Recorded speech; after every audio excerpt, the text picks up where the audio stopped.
यह जब तक माफी नहीं मांगेगा ताड़ीपार गोधरा कांड का जो है खलनायक, तब तक जो है हम लोग जो है इसमें माननीय बहन जी के नेतृत्व का जो है इंतजार करेंगे, उनके आदेश का इंतजार करेंगे। और इसको इस बहसी को जो है जो सत्ता का जो नशा चढ़ा हुआ है इसको उतार करके बहुजन समाज पार्टी जो है अपनी जो है गुस्सा को शांत करेगा। गृह मंत्री अमित शाह पर मैं यही कहूंगा कि अमित शाह की क्या दवाई, जूता चप्पल और पिटाई। जब इस तरह के घटिया मानसिकता के लोग, तड़ीपार लोग जो है कि कम पढ़े लिखे लोग जब संसद में जाएंगे तो इसी तरह का उलूल जुलूल बयान करेंगे। नेहरू को गाली दिया, कोई नहीं बोला। इंदिरा को गाली दिया, कोई नहीं बोला। कांग्रेस को खूब पानी पी पी करके गाली दिया, कोई नहीं बोला। और डॉक्टर अंबेडकर को जब छेड़ा है, जो है इसकी मानसिकता देखिए, इसके दिमाग से जो बात, जो इसके मन में जो चल रही थी बात, उसके जुबान पे आई है। और यह बेहुदापन बयान दे करके अमित शाह जो है अपने फंस गया है। क्या कहेंगे? ये कह रहे हैं कि हमारा जो संविधान हमें मिला है बाबा साहब द्वारा मिला हुआ है, और जो संविधान दिया हमारे वही भगवान है। और अमित शाह कह रहे हैं कि अगर भगवान का नाम लेते तो स्वर्ग भी चले जाते। भगवान किसको आप मानते हैं? नमस्कार दोस्तों, मैं हूं कमलेश और आप देख रहे हैं आधुनिक भारत। दोस्तों, इस वक्त मैं उत्तर प्रदेश के मऊ जिला में, और मऊ जिला में आज देख सकते हैं हमारे पीछे तमाम प्रकार के बहुजन समाज पार्टी के बैनर और बाबा साहब भीमराव अम्बेडकर के फोटो लेकर के लोग धरना प्रदर्शन कर रहे हैं। क्योंकि आपको पता होगा कि बहुजन समाज पार्टी की जो मुखिया हैं मायावती जी का निर्देश हुआ है कि पूरे देश में हमारी पार्टी के जो लोग हैं वो प्रदर्शन करेंगे। अमित शाह के जो बयान है उस बयान को देखते हुए कह रहे हैं कि माफ़ी मांगना पड़ेगा अमित शाह को, और माफ़ी मंगवाने के लिए पूरे देश में प्रदर्शन हो रहा है। मऊ जिला में प्रदर्शन है, और ऐसे में लोग लिए हैं अमित शाह इस्तीफा दो, इस्तीफा दो। इधर अमित शाह मुर्दाबाद मुर्दाबाद का नारे और तमाम ऐसे ऐसे स्लोगन लेकर के लोग आज प्रदर्शन में आए हैं।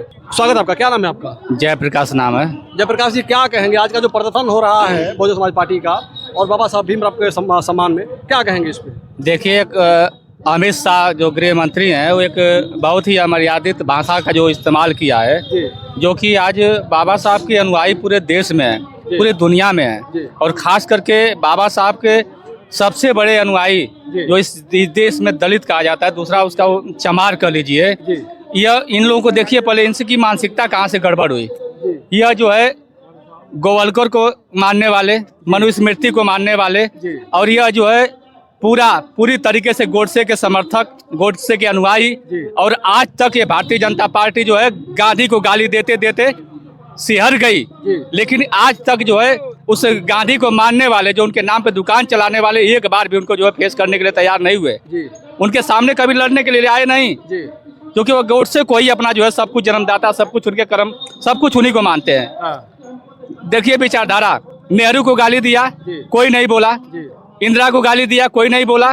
कांग्रेस को खूब पानी पी पी करके गाली दिया, कोई नहीं बोला। और डॉक्टर अंबेडकर को जब छेड़ा है, जो है इसकी मानसिकता देखिए, इसके दिमाग से जो बात, जो इसके मन में जो चल रही थी बात, उसके जुबान पे आई है। और यह बेहुदापन बयान दे करके अमित शाह जो है अपने फंस गया है, यह फंस गया है पूरी तरीके से। और यह देखिए, जब यह संसद भवन के एकदम जहाँ पे अनरिकॉर्डेड है, उस लोकसभा में रह करके और इस तरीके का कृत्य किया है, जो ये माफी योग्य नहीं है। और ये बहुजन समाज पार्टी के जितने भी जो है बाबा साहब के अनुयायी हैं, आर्य पार की लड़ाई लड़ने के लिए 24 घंटा तैयार हैं। आप किसी भी महापुरुष की मूर्ति को टूटते हुए देखिएगा, उसको कोई नहीं पूछता है। अगर डॉक्टर अंबेडकर की अंगुली टूटती है तो यह समाज पूरा शहर जाम कर देता है। क्यों? क्योंकि वह आत्मीय रूप से उनको जो है मानता है। और ये बाबा साहब यह कह रहा है कि ईश्वर पता नहीं क्या हो जाएगा, स्वर्ग पहुंच जाएगा। तो मैं ऐसे नलायकों को कहना चाहता हूं कि आज़ादी के बाद जब डॉक्टर अंबेडकर जी जब भारत को संविधान दिए, तो देने वाला हमेशा देवता होता है। और डॉक्टर अंबेडकर की ही देन है कि आज इस समाज में जो भी चमक दिख रही है, जो भी फुलवारी की तरह से जो है रंग बिरंग जो दिखाई दे रहा है, या तुम गुलामों के गुलाम, तुम हमको क्या परिभाषित करोगे? आज ये है, आज उन्हीं की देन है। जो देता है वही देवता होता है, वो हमारे देवता है। और मैं उनको हर तरीके से उनके सम्मान में लड़ने के लिए, मरने के लिए तैयार है पूरा समाज। क्या कहेंगे? ये कह रहे हैं कि हमारा जो संविधान हमें मिला है बाबा साहब द्वारा मिला हुआ है, और जो संविधान दिया हमारे वही भगवान है। और अमित शाह कह रहे हैं कि अगर भगवान का नाम लेते तो स्वर्ग भी चले जाते। भगवान किसको आप मानते हैं? भगवान तो देखिए उन्हीं को माना जाता है कि भगवान के ही ये काम है कि जहाँ जो है कि हमारे देश के गरीब जनता लोगों को पानी पीने का अधिकार नहीं था। एक तालाब में पशु और जानवर पानी पी सकता था, लेकिन जो है कि इंसान पानी नहीं पी सकता है। इंसान ही इंसान से पूछता है कि तुम्हारी जात क्या है। मतलब कितना आंखों पे पट्टी पड़ी हो, तो खुद इंसान और इंसान से पूछते हो। तो जो इस नरक से निकाल रहा है, जो इतने दबे कुचले वंचित समाज के 85% 90% लोगों को जो है कि दरिंदगी भरी, नरक भरी जिंदगी से जिन्होंने निकाला, वो काम भगवान ही कर सकता है। तो बाबा साहब भगवान से बढ़कर ही हैं, और खास करके सारे समाज के लिए। केवल बाबा साहब ने दलितों के लिए ही काम नहीं किया। ये जो है कि ये भी एक झूठ फैलाया गया है समाज में। बाबा साहब ने तो हिंदू कोड बिल बना करके जो है कि सवर्ण समाज के और सारी महिलाओं के लिए भी काम किया। नहीं तो मनुस्मृति देख लें, और मनुस्मृति क्या कहती है, और संविधान जब से लागू हुआ जो है कि लोग क्या कहते हैं। तो अमित शाह पर मैं, गृह मंत्री अमित शाह पर मैं यही कहूंगा कि अमित शाह की क्या दवाई, जूता चप्पल और पिटाई।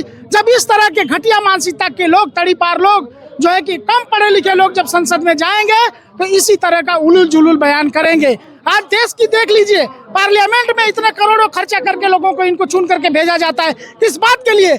डिबेट उस बात पर होनी चाहिए कि हमारी रोजी रोटी, हमारे देश का विकास कैसे होना चाहिए। लेकिन डिबेट किस बात पर होता है कि मंदिर के नीचे मस्जिद है, मस्जिद के नीचे मंदिर है, ये खोजा जाता है। आज विश्व की दूसरी कंट्री, दूसरे लोग जो है कि रिसर्च कर रहे हैं, जमीन के अंदर खोल के हुए गैस, नेचुरल चीजें, हीरा मोती जवाहरात और तमाम दूसरी चीजें निकाल। लेकिन भारत में क्या हो रहा है कि राम मंदिर, मूर्ति, इनके पास कोई काम नहीं है, कोई काम नहीं है। तो ये जो है कि लोगों को आपस में लड़ाने का ही काम करेंगे। ये हम लोग को शर्म तो उस समय आती है जब बाबा साहब ने जो पूना पैक्ट के बदले पूना पैक्ट के बदले 2 वोट का अधिकार गांधी एंड कंपनी के सामने मांग की है, तो 2 वोट का अधिकार तो नहीं मिला। जो कर देने का जो उसमें ये व्यवस्था की गई थी कि जो कर देगा वही उनको मिलेगा, जो हाई स्कूल पास होगा वही उनको वोट देने का अधिकार होगा। लेकिन धन्य है बाबा साहब कि जो उसी पूना पैक्ट में राजनीतिक जो लोकसभा विधानसभा के सीटों में राजनीतिक भागीदारी देते हुए और सुरक्षित सीटों पे जो है एक सुरक्षित माने आरक्षित सीट कराने का कार्य 21% आरक्षित सीट कराने का काम किए। और उसी आज 21% आरक्षित और सुरक्षित सीटों से जीत कर जाने वाले 131 नालायक हैं, जो कि आज भी जो है इस मसले पर एक भी बोलने को तैयार नहीं है, क्योंकि वह किसी पार्टी के गुलाम है। और उन हरामखोरों को जो है ऐसे पदों पे जाना जो है इस संसद में दोबारा चुनकर, गलती से भी गलती ना हो कि चुन करके जाए, ये संदेश हमारा जो है। उन्हें चुनता कौन है? हम ही और आप तो चुनते हैं, आप ही लोग तो चुनते हैं उन्हें। जनता ही चुनती है, लेकिन जनता ही चुनती है, लेकिन जनता इन हरामखोरों को ये नहीं कहती है कि तुम जाकर के संसद भवन में मूंगफली खाओ और 5 साल का सबसे कीमती समय गंवाने का काम करो वहाँ पे। तो क्या लगता है कि भाजपा जो है वो जो पिछड़े और दलित समाज की जो नेता है और सांसद और विधायक उनको गुलाम बना कर रखती है? पूरी तरीके से मानसिक गुलाम है। उनका जूता चप्पल अपना सर पर रख करके दिन भर घूमने का काम करते हैं। उनकी कोई हैसियत नहीं है जो बाबा साहब के मिशन पे, मूवमेंट पे, कोई उनके अधिकारों पे जो है बात कर पाए। आज देश में देख लीजिए, पूरे देश में पूरा निजीकरण ये सब 10 साल से कर रहे हैं। कोई बोल रहा है वहाँ पे?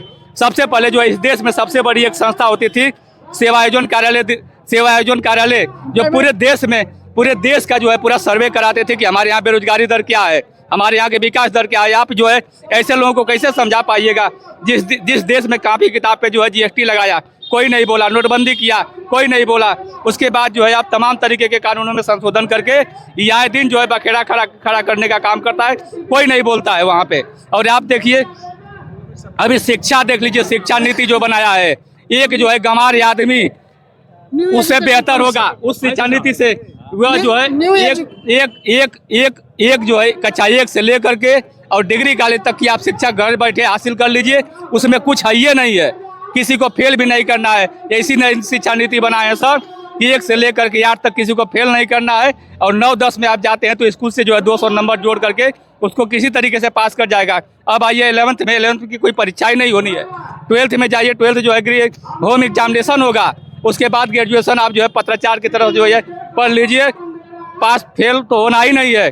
ऐसी शिक्षा नीति बनाए जहाँ पे लोगों को संघर्ष करने की आदत कम पड़ेगी। और खास करके आप देख लीजिए पूरी तरीके से पूरे देश में एक जो है अभी इन्हीं की मंत्री सीतारमण ने जो कि पिछले लोकसभा में एक जो है एक पूरे बताया था, पूरे देशवासियों को बताया था, 19 लाख बड़े व्यापारियों का खाता जो है NPA करके बट्टा खाता में डाल दिया, उनका पूरा पैसा माफ कर दिया, जो है पूरा पैसा माफ कर दिया, जिससे कि पूरे देश की अर्थव्यवस्था आज जो है एकदम चौपट होकर के रह गई है। जो कि सब बैंकों का प्रदर्शन की बात करते हैं, प्रदर्शन पे बात कर रहे हैं। प्रदर्शन कब तक होगा? प्रदर्शन देखिए जब तक यह जब तक माफी नहीं मांगेगा ताड़ीपार गोधरा कांड का जो है खलनायक, तब तक जो है हम लोग जो है इसमें माननीय बहन जी के नेतृत्व का जो है इंतजार करेंगे, उनके आदेश का इंतजार करेंगे। और इसको इस बहसी को जो है जो सत्ता का जो नशा चढ़ा हुआ है इसको उतार करके बहुजन समाज पार्टी जो है अपनी जो है गुस्सा को शांत करेगा। धन्यवाद। क्या कहेंगे? क्या कहेंगे, हम यही कहना चाहते हैं कि बाबा साहब पर किया गया टिप्पणी बहुत ही अपमानजनक शब्द है। देखिए, जिस संविधान के वजह से और संविधान के निर्माता बाबा साहब डॉक्टर B.R. अम्बेडकर, उनकी वजह से अमित शाह गृह मंत्री बनाए, सभी जानते हैं। नहीं तो भारत का संविधान नहीं होता तो यहाँ लोग जाति के हिसाब से काम डिवाइड था। अगर जाति के हिसाब से काम डिवाइड होता तो अमित शाह कबाड़ी वाला काम करता। इसलिए आजकल हर युवाओं की जरूरत है कि पढ़े लिखे लोगों को चुनकर सदन में भेजा जाए ताकि देश के महापुरुषों पर कोई अपमानजनक टिप्पणी ना कर सके।